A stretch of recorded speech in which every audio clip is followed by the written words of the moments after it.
Bonjour, je m'appelle Émilie Andéol, j'ai 34 ans, je suis ancienne athlète de haut niveau. J'ai été 2 fois championne d'Europe, médaille mondiale et pour finir championne olympique de judo en 2016. J'ai commencé le judo à l'âge de 5 ans, c'était une volonté de ma mère tout simplement. Moi je voulais faire de la danse et elle voulait que je fasse du judo. Du coup pour couper la poire en deux, j'ai fait de la danse et du judo. Et en fait c'était pas forcément mon sport de base, de prédilection. Mais j'ai tout de suite accroché. Pourquoi? Parce que j'étais avec mes amis, d'abord. Je pouvais faire judo autant avec les filles qu'avec les garçons. Et franchement, ça, direct, j'ai adoré. Et il n'y avait pas de différence de gabarit parce que j'ai toujours été ronde étant petite. Et en fait, je pouvais faire avec tout le monde. Donc ça m'a... J'ai accroché, j'ai continué de fil en aiguille et en fait ça m'a amené à faire du haut niveau parce que j'avais des bons résultats. Moi je me rendais pas compte effectivement quand j'allais en compétition je gagnais et après au fur et à mesure je gagnais des compétitions quand même assez importantes où j'étais sur le podium. Et il y a un jour l'INSEP m'a demandé de rentrer à l'INSEP pour rentrer en équipe de France jeune chez les juniors. Initialement au début je partais pour 1 an d'INSEP. Et je suis resté 12 ans. Moi, j'étais junior, je faisais judo à marche prime dans une petite ville de 3000 habitants. Et en fait, étant junior, la première année junior, j'ai pas fait de résultats. La deuxième année, ça a commencé, je me suis concentrée, j'étais vraiment sérieuse dans ma pratique du judo. Et les résultats ont performé, j'ai fait 3 au France junior. Après ça, j'ai été sélectionnée à un tournoi international et j'ai commencé à faire mes résultats. Donc, première compétition, je fais 5. Les 2 autres, je suis sur le podium, je fais 3 et 2. Et du coup, à la fin de l'été, l'INSEP est venu me voir me disant est-ce que tu veux rentrer à l'INSEP? Alors que je ne connaissais pas du tout et j'avais pas du tout de volonté de faire du haut niveau. Et j'ai dit oui parce que ça ne se refuse pas à l'INSEP. Donc j'ai dit allez go, on essaye. Et mon entraîneur il m'a dit bon, t'essayes 1 an, tu montes sur Paris, t'essayes 1 an. Si t'aimes pas, si t'aimes vraiment pas, parce qu'il savait que c'était compliqué pour moi de quitter ma famille et de monter sur Paris, il m'a dit si t'aimes pas, tu reviens au bout d'1 an. On tente l'aventure et après tu rentres. Et en fait, je suis restée. Tout simplement, je suis restée. Bien sûr, il y a eu des moments compliqués. La première année, ça a été dur, mais je me suis accrochée. 3 ans plus tard, j'ai réussi à devenir championne de France senior.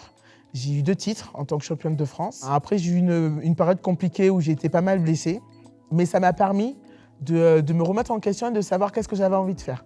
Est-ce que je voulais continuer, et si je continuais, être vraiment en équipe de France senior, ou est-ce qu'on a arrêté et que j'étais arrivée au bout de l'aventure et c'est normal et après on rentre à la maison et on reprend ses études et tout ça. Et au final je me suis dit non, continue. Je me suis dit non, je pense que tu peux aller plus loin et tout. Tout le monde dit que tu as du potentiel donc vas-y, fonce. Et en fait c'est ce que j'ai fait et à partir de ce moment-là j'ai changé de ma manière de m'entraîner et j'ai commencé à avoir des résultats. Quand j'ai décidé de m'y mettre à fond, je me suis dit que l'Olympiade 2012-2016 elle allait être pour moi. Et du coup, objectif Jeux Olympiques. Je savais qu'en 2012, dès la fin des Jeux de Londres, je savais que c'était pour moi et que l'objectif c'était les Jeux de Rio. Et effectivement, quand j'ai été sélectionnée aux Jeux, donc on le sait ça officiellement, officiellement on le sait 3 mois à l'avance on va dire. Après ça a été focus Jeux quoi. Je me levais, je pensais aux Jeux, je me couchais, je pensais aux Jeux toute la journée, je mangeais les Jeux Olympiques. Et arrivé le jour J, c'est assez intense parce que de toute façon on le dit et on nous prépare en avance de ne pas être submergé par cette journée-là parce que ça n'a rien à voir. Vous avez beau faire les championnats d'Europe, les championnats du monde et pourtant j'en ai fait un. Mais la journée des Jeux, c'est quelque chose de différent. On sent cette pression que c'est un événement qui a lieu tous les 4 ans et que c'est THE élément. C'est le Graal que tout le monde attend et on est tous prêts pour cette journée-là. Et du coup, la journée, le matin, ça a été un peu compliqué. Le premier combat, où pourtant c'était une fille que j'avais l'habitude de prendre et que je gagnais. Et là, ça a été, je suis un peu sortie du schéma, comme on va dire. J'étais reprise par l'enjeu, en fait.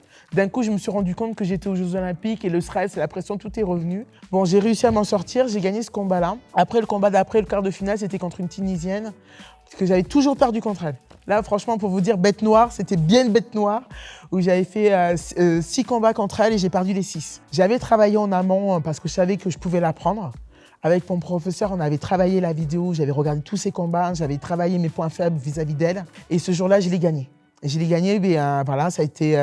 J'avais mis un schéma en place et j'ai respecté ce schéma-là et du coup, je l'ai gagné.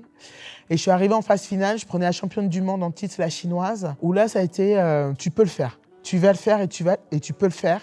Du coup, j'arrêtais pas de me répéter cette phrase, tu vas le faire, tu peux le faire. Ça a été mon mantra de la journée. Et mets-leur le doute. Parce qu'effectivement, sur le papier, elles sont plus fortes que toi. Mais tu sais que tu peux les gagner parce que tu les as déjà gagnées au moins une fois, donc vas-y. Et en fait, c'est ce qui s'est passé, je gagne. En plus, je mets une belle boîte quand même. Donc, je gagne, je vais en finale. Et là, je prends la numéro 1 de la catégorie, hein, la reine de la KT, qui est la cubaine Idalis Ortiz, championne olympique en titre, plusieurs fois championne du monde sur l'Olympiade. Et je me dis pareil, tu peux le faire et tu vas le faire. Et en fait, c'est ce que j'ai fait. Et en fait, je me suis dit, arrivé au Golden Score, je me suis dit, le combat, il peut durer 10-20 minutes. Tu vas pas lâcher le morceau et on y va, quoi. Je sais pas l'expliquer parce que même encore maintenant, je peux pas l'expliquer. Je savais que j'allais aller au bout. Je savais, quand l'arbitre a dit Adjimé au moment du Golden Score, que j'irais au bout de ce combat-là et que j'allais gagner. Et quand j'ai gagné, ça a été, au début, je ne me rends pas compte. Au début, on ne se rend pas compte parce qu'avant, je disais oui, le jour où je deviens champion olympique, je fais 3 fois le tour du tapis, limite salto arrière. Mais en fait, pas du tout. Sur le coup, je me suis dit yes, je l'ai gagné elle. Et c'est après que j'ai réalisé, une fois que du coup, je vois mon entraîneur sauter comme un kangourou devant moi. Il me dit, mais il était champion olympique. Et du coup, je réalise qu'il parle de moi. Je dis, ah ouais, oui, je suis championne olympique. Il m'a fallu du temps. Vraiment, là où je me suis rendu compte que c'est moi qui avais gagné la journée, ça a été au moment du podium. Où en fait, au moment du podium, on nous met en place. Et en fait, je me suis posée, donc avant de monter. Donc devant moi, j'avais la deuxième, donc Idalis Ortiz, championne olympique en titre, la chinoise qui était championne du monde et la japonaise. Et moi, j'étais au milieu et je me suis dit, ah mais ouais, c'est moi qui suis sur la première place. Et les filles venaient me dire félicitations à Émilie en mode, mais ouais, quoi, respect, quoi, le plus grand respect. Et ça a été, parce que c'est un petit moment off où on était entre nous et on s'est tous félicités et elles m'ont dit franchement respect, quoi. T'as été la meilleure de la journée et on est super contente pour toi. Et après, quand on arrive pour défiler et monter sur le podium. Et là c'est là, à ce moment-là où je commence à... Là, on m'a perdu. Hein. Du coup, je commence vraiment à réaliser, je commence à pleurer parce que je me suis dit, mais ouais, ça fait 25 ans, sur le coup, quasi 25 ans que je faisais du judo. Je suis passée par des moments d'insouciance étant enfant, des moments plus durs où, parce qu'effectivement, quand on fait du judo à haut niveau, c'est pas facile, c'est pas simple tous les jours. Compliqué, les blessures, les remises en question, les défaites, mais en même temps, les moments de joie que je passais avec les filles, avec toute l'équipe, les stages où on allait la chercher, où on s'est battu, cohésion, transcendance, comme on disait. Ben, tous ces moments-là m'ont amené à ce titre de championne olympique et ça a été... franchement, flashback en arrière au moment de monter. En plus, t'as toute la salle qui, du coup, était à ma cause, qui m'applaudissait, tout le monde, ma famille. Je voyais ma mère, mon frère dans les tribunes, mon prof de toujours aussi qui était venu dans les tribunes m'encourager. C'était wow, que d'émotions, quoi. Et la Marseillaise, je ne l'oublierai jamais. Sincèrement, comme je dis, hein, j'ai 2 dates d'anniversaire. J'ai le 30 octobre, hein, du coup, c'est bientôt. Et du coup, j'ai le 12 août. Et cette journée-là, je ne l'oublierai jamais. Mais là, ça fait maintenant 5 ans officiellement, comme j'ai dit, je suis à la retraite. Oui, effectivement, je suis à la retraite de judo, j'ai arrêté le judo de haut niveau. Mais là, ça fait depuis 3 ans que je suis à la tête d'une fondation qui s'appelle la Fondation Hippon Technologie, qui vient en aide en lutte contre la fracture numérique, en fait. Donc, on équipe des écoles en salle informatique, principalement sur le continent africain.